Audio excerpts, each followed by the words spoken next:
बाबा फितराना क्यों दिया जाता है? बेटा ये बात आज मैं तुम्हें बहुत खूबसूरत तरीके से समझाऊंगा। देखो बेटा, फितराना असल में पूरे साल जो हम खाते पीते हैं इन सब नेमतों की ज़कुआ है। यानी हम साल भर के खाने का शुक्रिया अदा करते हैं। हाँ बेटा, यही शरीयत का असल हुक्म है। फतराना कनक जो खजूर या किशमिश के 2 किलो के हिसाब से दिया जाता है। हर में जितने अफराद हों हर एक का फितरान अलग से वाजिब। यानी हमारे घर के 4 लोग हैं तो 4 फितराने। बिल्कुल ठीक। मिसाल के तौर पर अगर 1 किलो कनक की कीमत इतनी है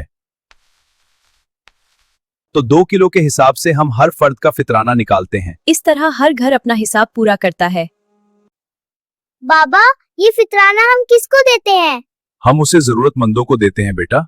बेटा फितराना इन लोगों को दिया जाता है जो वाकई मुस्तहिक हों, जैसे यतीम बच्चे, बेआसरा लोग जिनका कोई कमाने वाला नहीं। देखो बेटा, ये 3 यतीम भाई जिनके वालिद नहीं, ये फितराने के असल हकदार हैं।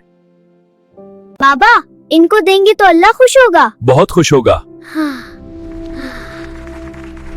ये अल्लाह की तरफ से तुम्हारे लिए है।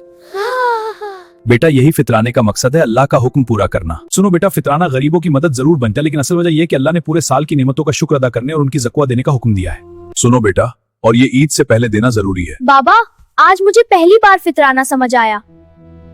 भाई और बहनों, ईद से पहले पहले फितराना जरूर अदा करें। ये अल्लाह का हुक्म भी है और मुस्तहिकीन का हक भी। आपके फितराने से किसी का घर भी ईद की खुशी से भर सकता है, इसलिए इसे देर मत करें, आज ही अदा करें।